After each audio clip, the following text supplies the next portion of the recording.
friend, and welcome to Olympia, home of the Olympic Games. My name is Varnavas, and I'm a ship captain. Don't be fooled by my eye. Though I've seen my share of combat, I mostly stick to trading these days.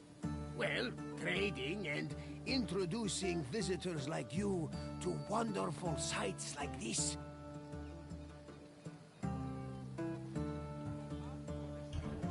I've often dreamed of competing in the games.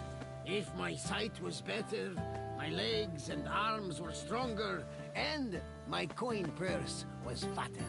But that is not what the gods want, so I continue making the best of the path they've laid out for me. We're standing in the main section of Olympia, where the Olympic Games themselves took place. Over the course of the festival, athletes competed against each other for prestige and glory to honor themselves and their cities. Enjoy your visit, friend. I'll check in when you're done to make sure you've been paying attention.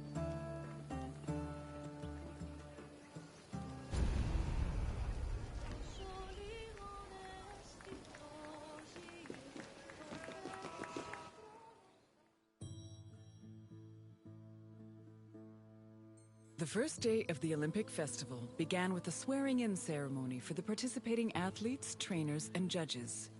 The ceremony took place in front of the altar of Zeus Horkios, or Zeus of the Oath. Athletes would swear that they would follow the Olympic rules, while judges promised to be fair and unbiased. Then the competitions began, starting with a contest between heralds and trumpeters over who would have the privilege of announcing the games. The first day's athletic competitions consisted of wrestling, running, and boxing events for the youngest athletes, aged 12 to 18.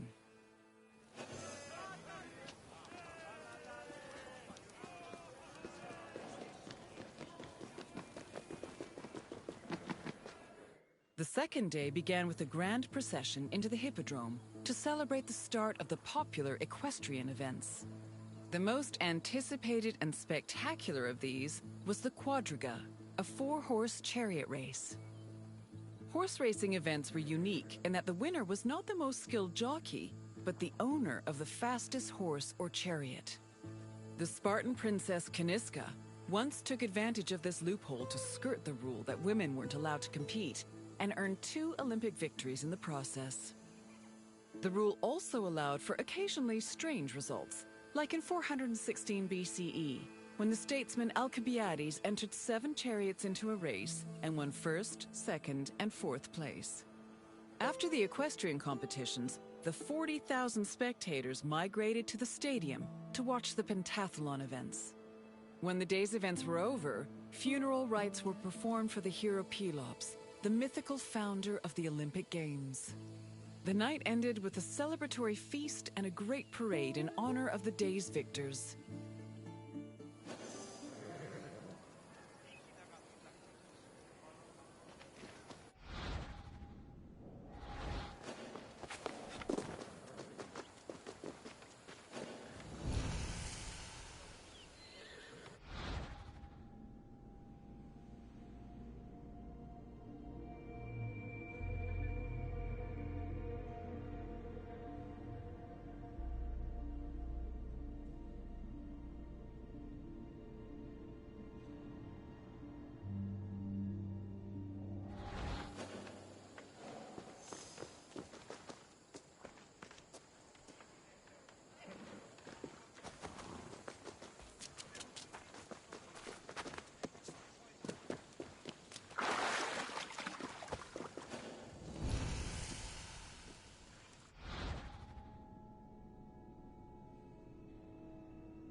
Victory at the Olympic Games was one of the highest honors a mortal could achieve, and there were several ways to immortalize that honor.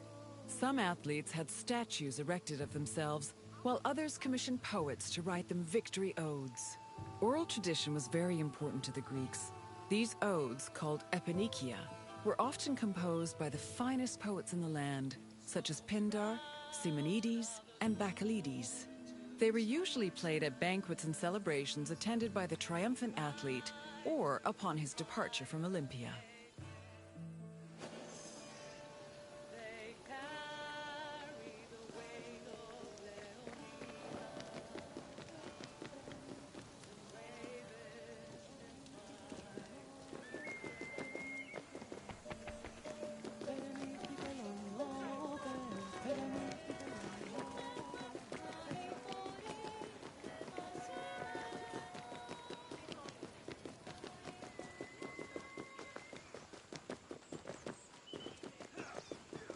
The pentathlon took place at the stadium on the second day. As its name implies, it was made up of 5 events: discus throwing, javelin throwing, jumping, racing, and wrestling. There are several differences between the ancient version of events and their contemporary counterparts. For example, ancient long jumpers held weights in their hands to give them momentum to launch, since there was no run-up before the jump. Similarly, if an athlete won the first 3 events, they were immediately declared the winner, instead of being judged by their overall performance in all 5 events. Running events work the same as they do today, with the notable exception of all the athletes being nude. As for wrestling, competitors were not divided by weight class as they are today, but instead by age. The winner was the first to throw his opponent to the ground 3 times.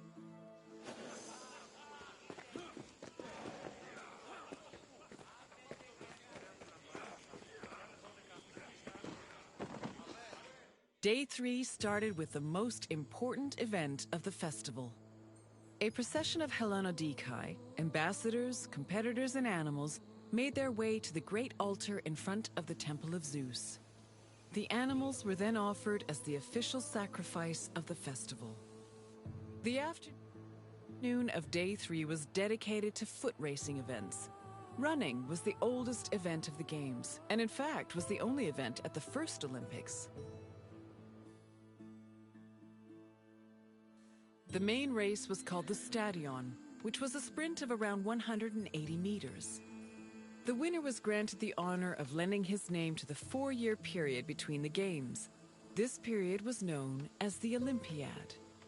The 4 years that followed the first Games in 776 BCE were known as the Olympiad of Coroebus of Elis, the first Olympic champion. Once all the competitions were over, a public banquet was held in the Prytaneon to celebrate the day's victors.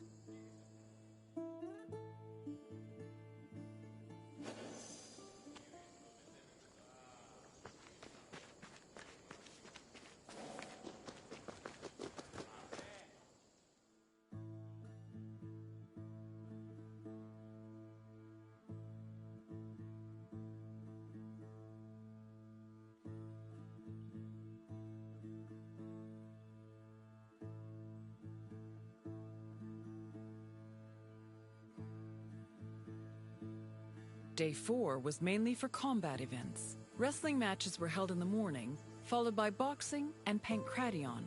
Pankration was a no-holds-barred mix between wrestling and boxing. Almost all moves were permitted, except for biting, poking the eyes or mouth, and striking the genitals. The event was very popular, and it was seen as the ultimate expression of strength and technique. Later on in the afternoon, there was a unique racing event called the Hoplitodromos, or race in armor. In this event, competitors wore a helmet and held a shield to simulate running in the battlefield.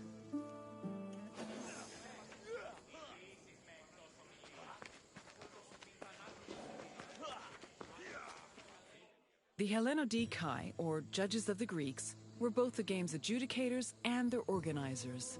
They hailed from Elis, the city in charge of the sanctuary of Olympia, and new judges were elected each Olympiad.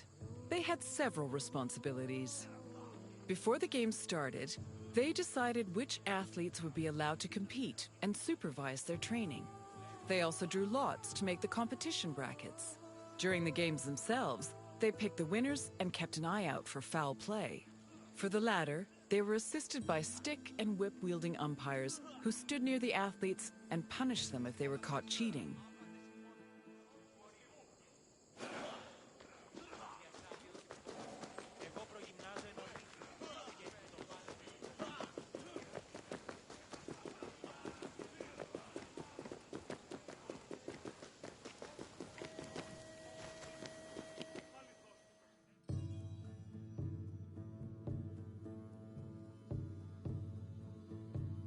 Victory in Olympia was one of the most prestigious honors in all of Greece. Not only would victors be showered in glory in their home city, but their names would be known across Greece. The temptation to glory led some athletes to break their oath to Zeus and cheat. This could be dangerous, as there were many possible punishments should cheaters be caught. They could be disqualified and fined, or if they were caught cheating during a match, they would be beaten by nearby umpires. The most powerful deterrent of cheating, however, was shame.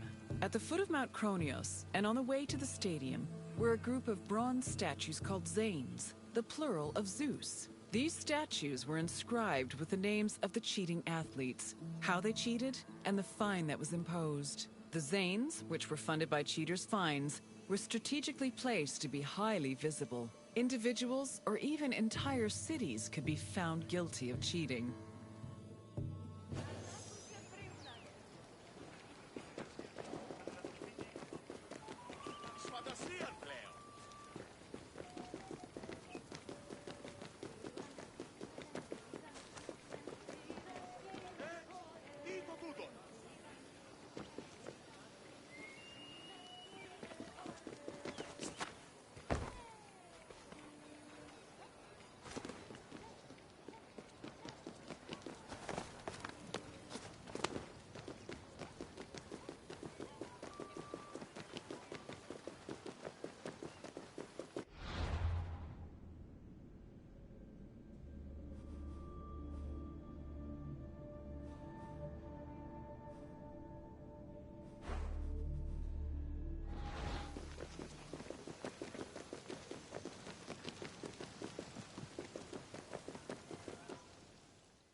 The Prytaneion was the administrative center of the cult of Olympia and the Olympic Games.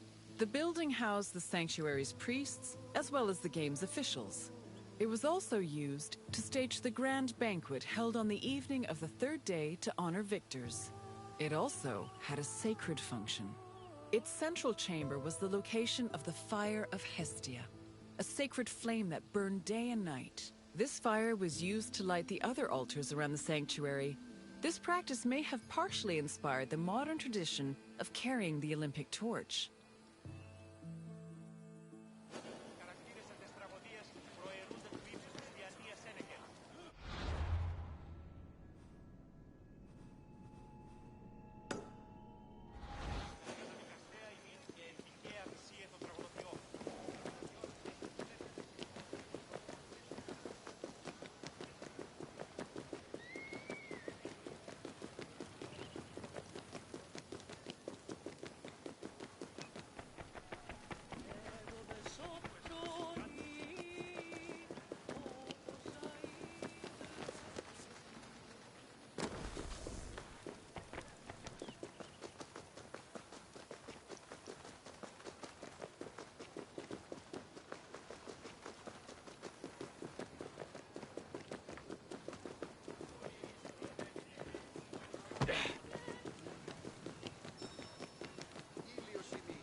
Hello again! I hope you enjoyed your visit. With their spectacular events and lavish banquets, the Olympic Games were a feast for the senses. I am certain even Zeus himself was entertained by the festivities. Now, is there anything else you'd like to do? Wonderful! Let the mental Olympics begin. Let's start with an easy one. Which notable woman won an event in the Games? Correct! She won 2 equestrian events thanks to her savvy horse purchases. This next question is slightly more challenging. Which of the following is not a famous Greek poet?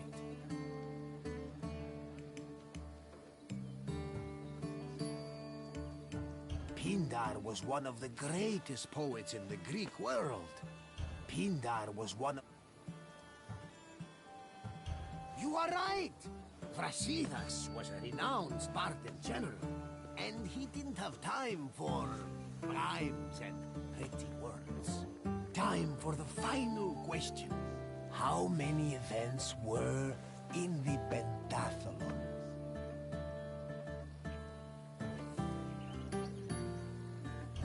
No, 10 events would be a decathlon, which would be intense. Yes, the Greek word for pende means 5, and the pentathlon had 5 events. Well done, my friend. You... Very well. Safe travels, my friend.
Welcome to Argos, traveler.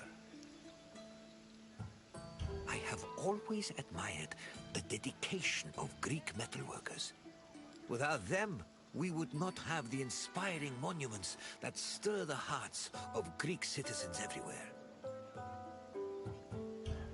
This is Argos, one of the oldest cities in Greece. The Argives were an ingenious people, famous for innovations in areas like military tactics. However, what they were most renowned for was their metallurgic artistry, especially with bronze. I hope you enjoy yourself. Look for me at the end of your visit.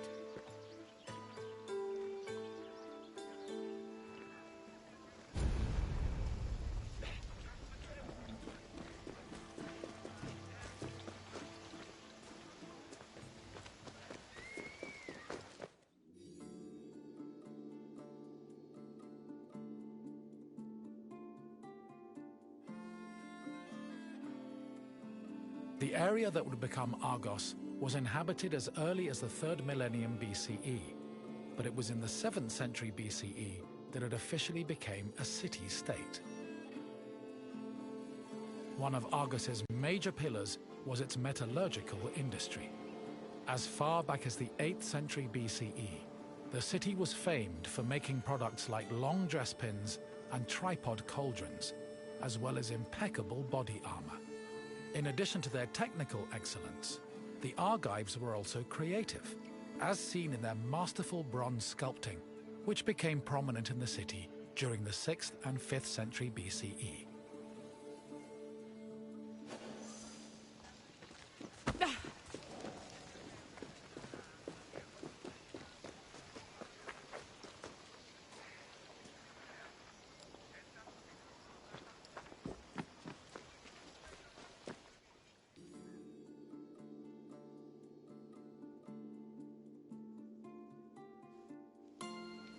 Bronze is an alloy composed of 90% copper and 10% tin. Because of this, copper and tin needed to be smelted and combined to create the material needed for sculpting. After the bronze alloy was formed, it was melted in special furnaces. They required a tremendous amount of fuel and were usually supplied with charcoal made from specific types of wood. It's possible they were also coated with a protective lining of clay, which would have been sensible given the melting point of bronze is approximately 950 degrees Celsius. Once the bronze was melted and collected, the furnaces were dismantled and dumped.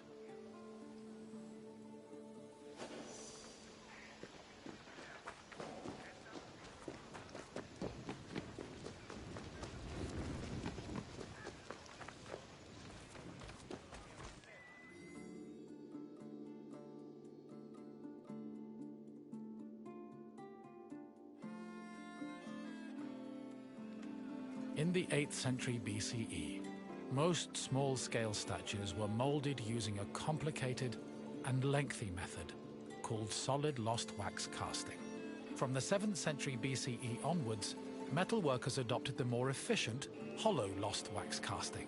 At its core, this process involved using sculpting models from wax, making molds over these models, then filling the molds with bronze to produce the desired shapes.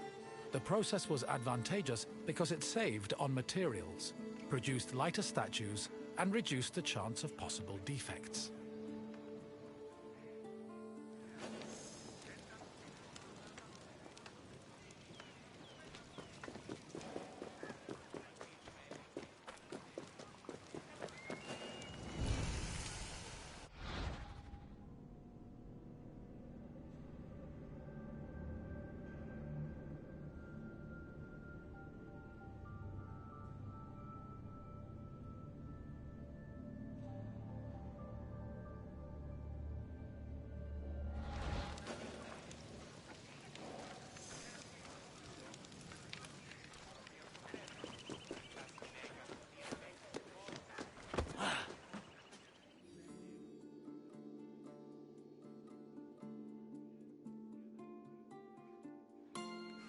Once all the pieces of the sculpture were molded, they were welded together and subjected to the cold working process.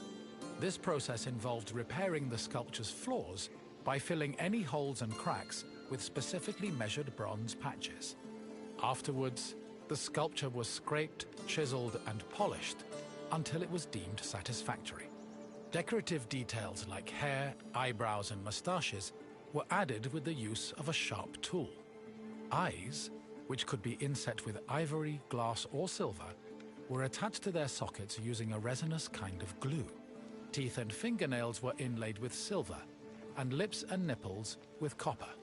These small touches added color and contributed to the sculpture's lifelike appearance.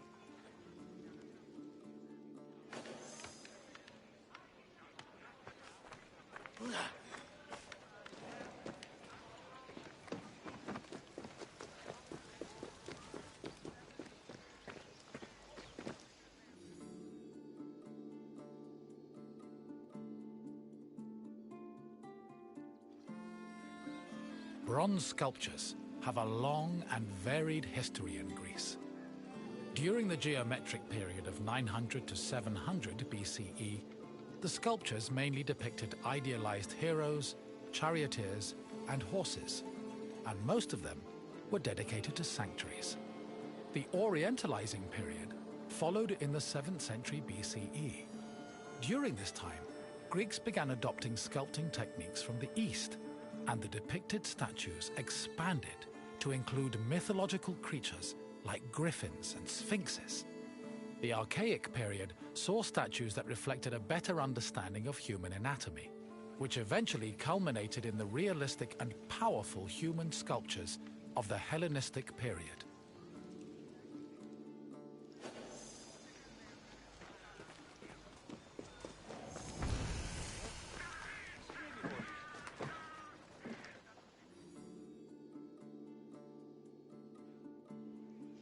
Argos was the home of Polykleitos, one of the most famous sculptors in ancient Greece.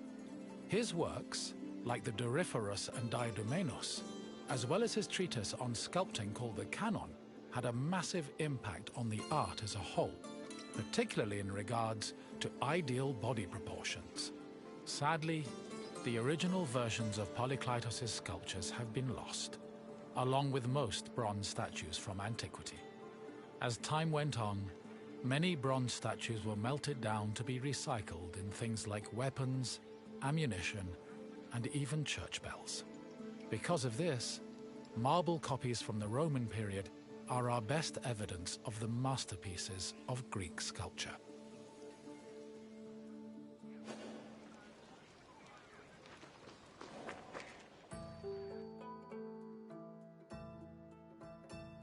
I see you have completed your tour. I trust you have a new appreciation for Greek sculptures after learning of the heart and soul that was poured into each step of their creation. Now, what else would you like to do? Then let us dive right in. Here is your first question. Which era of sculpting came first? The Hellenistic period began in 320.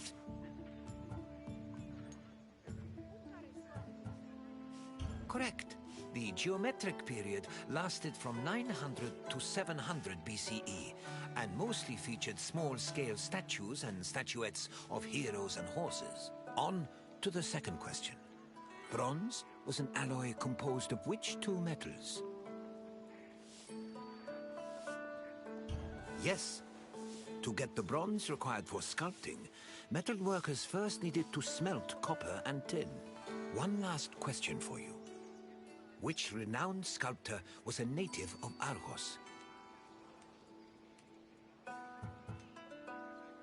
Yes, Polykleitos was based in Argos and had an enormous impact on the art of sculpting. You've done well, traveler. Your knowledge of metalwork is astounding. Then, farewell, traveler. May we meet again soon.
Welcome, traveler, to the Sanctuary of Asclepios, a place of rest and healing.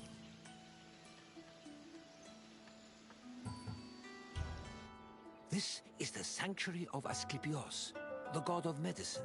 It was here that the sick and weary came, seeking cures for their ailments. Sometimes the medical practitioners provided the cures, and sometimes the healing came from the gods themselves. This tour will help explain the inner workings of the sanctuary, as well as the unique way the Greeks approached medicine. I hope you enjoy yourself. I'll be waiting for you at the end of your visit.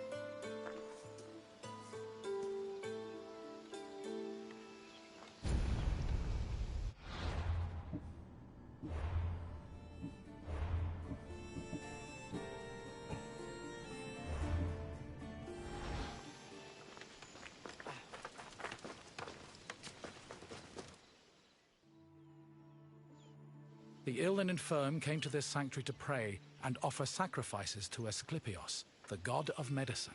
According to myth, Asclepios was once a mortal physician who eventually became a god. He had many sanctuaries across Greece, but the most famous was in Epidaurus. When pilgrims passed through the entrance of the sanctuary, they could read this inscription: "When you enter the abode of the god which smells of incense, you must be pure, and thought is pure when you think with piety."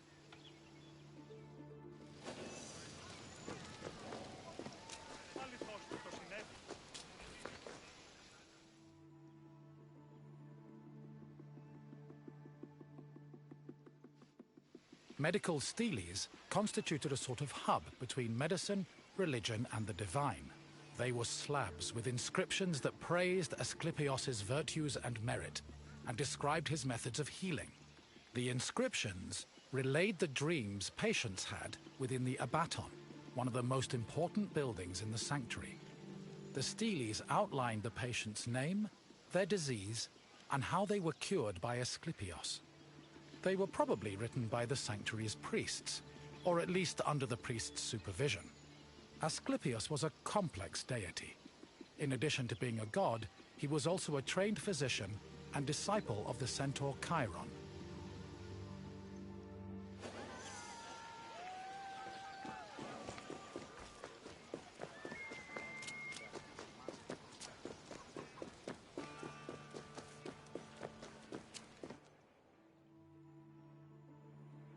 In ancient Greece, religion was inseparable from rites, processions, and sacrifices. This was no different in Epidaurus, and visitors to Asclepios' sanctuary needed to prepare themselves accordingly. Pilgrims cleaned themselves in order to be pure, then offered Asclepios food like honey cakes, cheesecakes, baked meats, and figs. The food was placed on the sanctuary's holy table, where it was presumably later taken by priests. After the preliminary offerings, visitors were allowed to enter the abaton, where they would hopefully encounter Asclepios in a dream. Medical steles also mention that healed patients sometimes gave additional offerings to Asclepios as thanks for being cured. Αδύνατον εστί.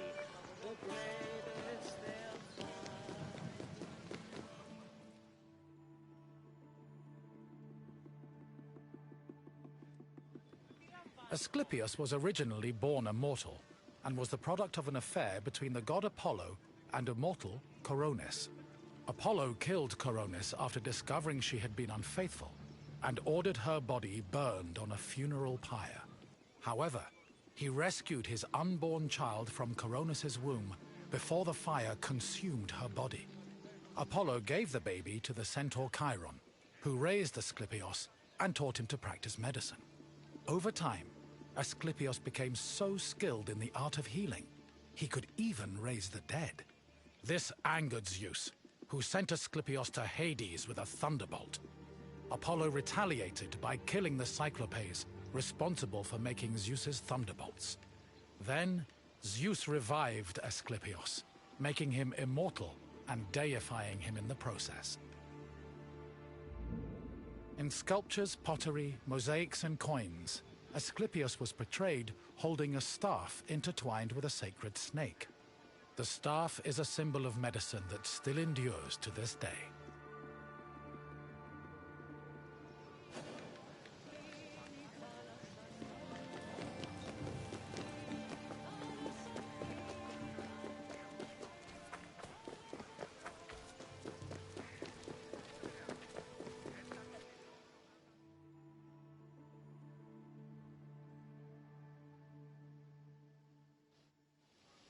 The Epitouteon was the priest's residence. As the link between patients and the gods, priests were essential to the operation of the sanctuary. They were often elected into the priesthood for one-year periods, but could also buy themselves a position if they were wealthy enough. In addition to interpreting patients' dreams in the Abaton, priests both supervised and performed sacrifices and rituals. During these functions, they were usually clad in white.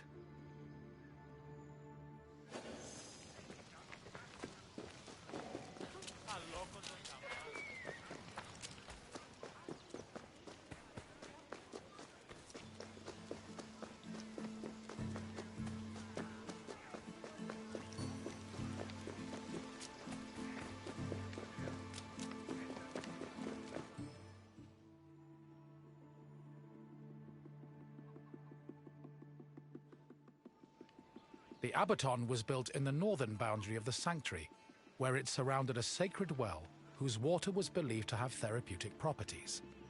The Abaton was where pilgrims went for incubation, or dream rituals. Details of the incubation ritual have been described in unearthed medical steles. They were also noted in Aristophanes' play Plutos, which featured a more comedic view of the process.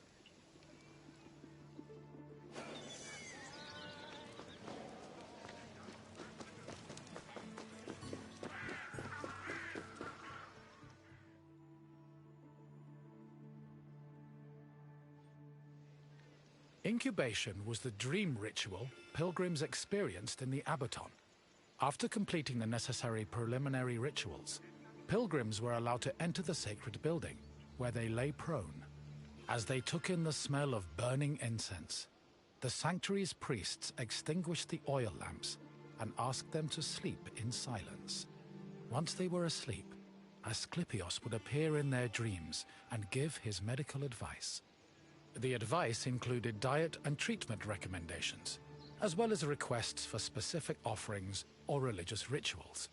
Upon waking up, priests interpreted the patient's dreams, unless a patient had been miraculously healed in their sleep.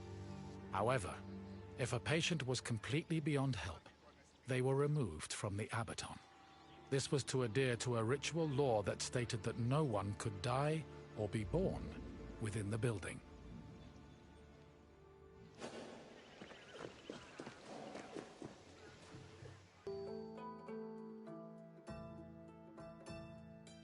I see you've completed the tour. I hope you enjoyed your time in the sanctuary. As you can see, gods and miracles were just as important to the healing process as medicine was. Now, what else would you like to do? Excellent. Here is your first question. Which mythical creatures made Zeus's thunderbolts?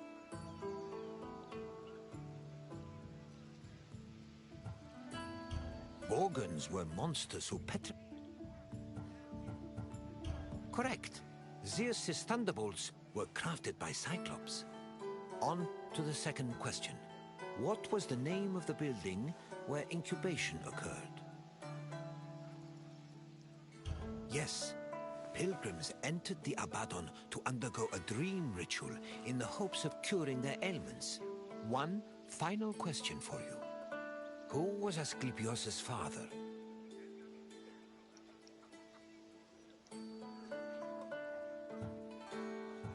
Yes, Apollo was Asclepios' father, and his mother was a mortal named Coronis. You've proven you know the sanctuary inside and out. Well done. Very well. May your quest for knowledge be fruitful and... I see you've completed the tour. I hope you enjoyed your time in the sanctuary. As you can see, go now. Very well.